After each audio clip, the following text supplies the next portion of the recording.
कैसे आप सिर्फ 100 वर्ड्स के साथ इंग्लिश बोल सकते हो। आज के इस वीडियो में मैं आपको वही फ्रेमवर्क शेयर करूंगा। अभी लास्ट मंथ मैंने एक वीडियो देखा था यूट्यूब पर, how 100 words can make you fluent, और वह वीडियो देखकर मुझे क्यूरियोसिटी हुई कि यार ऐसे कैसे कोई 100 वर्ड्स के साथ ही इंग्लिश फ्लुएंटली बोल सकता है। और फिर मैंने उस वीडियो को देखा एंड आई रियलाइज कि यार इस चीज को हम ट्राई कर सकते हैं, क्योंकि मुझे भी तो 100 वर्ड्स आते हैं, तो क्यों नहीं इसे ट्राई करके देख लो, क्या पता यह मेरे लिए काम कर जाए। और फिर मैंने उसे ट्राई किया।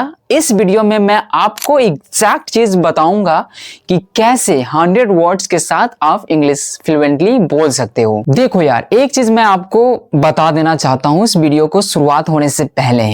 आप अभी तक ये मानकर बैठे हुए हो कि इंग्लिश बोलने के लिए आपको फैंसी वर्ड्स चाहिए, बहुत सारे वोकैबुलरी चाहिए, हेवी ग्रामर्स रूल्स का पता होना चाहिए।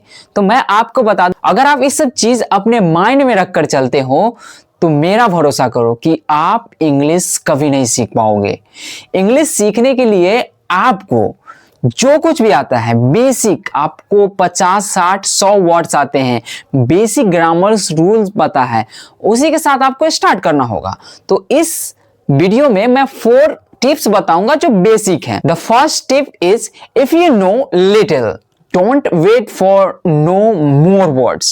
Just start practicing with those little words and those small grammars rules like ismr, was were, have had, will, shall.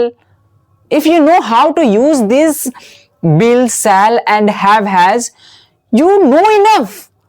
You only need to start practicing with these small grammars rules. मुझे लगता है कि आपको समझ में यहाँ पे नहीं आया, तो मैं आपको समझाने के लिए एक एग्जांपल देता हूं। मान लो कि आप किताब पढ़ते हो रोज, बट आप उसे हमेशा किताब कहते हो, बट आपको तो पता है ना कि किताब को इंग्लिश में क्या बोलते हैं।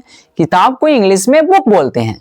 अगर आपकी किताबें कहीं पे रखी हुई है और आपके फ्रेंड वहां पे हो, अगर आप उस फ्रेंड से उस किताब को मांगते हो तो कैसे कहते हो? दोस्त जरा वो किताब तो देना मुझे।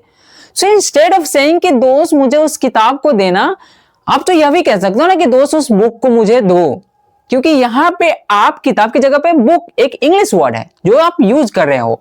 अगर आप इस प्रकार से उसे यूज करते हो तो कहीं ना कहीं आप अपने माइंड को यह आदत दे रहे हो कि आप वर्ड्स को इंग्लिश में यूज करो।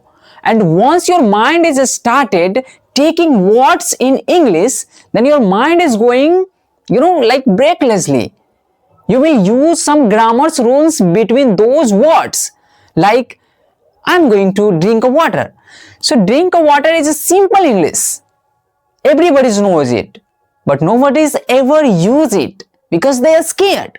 Because they think कि यार इंग्लिश बोलने के लिए बहुत बड़ा ग्रामर रूल्स की जरूरत होती है। एक चीज आप और ऐड कर सकते हो, जब आप इंग्लिश बोलते हो तो इंग्लिश बोलने से पहले इंग्लिश सुनना भी जरूरी है। और इंग्लिश सुनना और इंग्लिश फोकस्ड के साथ सुनना बहुत डिफरेंट होता है। जैसे मैं आपको समझा दूं कि आप इंग्लिश सुन रहे हो, अगर आप कोई काम कर रहे हो और इंग्लिश हेडफोन लगा के सुन रहे हो किसी स्पीच को या किसी सॉन्ग को, तो आप वहां पे फोकस के साथ नहीं सुन रहे हो।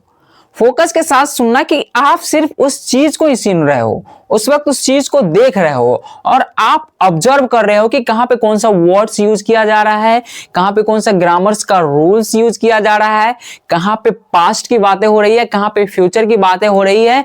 अगर आप फोकस्ड के साथ इंग्लिश सुनते हो तो कहीं ना कहीं आप अपने ब्रेन को ट्रेन कर रहे हो इंग्लिश बोलने के लिए, और ये चीज आपको काफी आगे ले जाएगा इस लैंग्वेज को सीखने में। एक और चीज जो हर कोई बात करते हैं, इंग्लिश पढ़ना।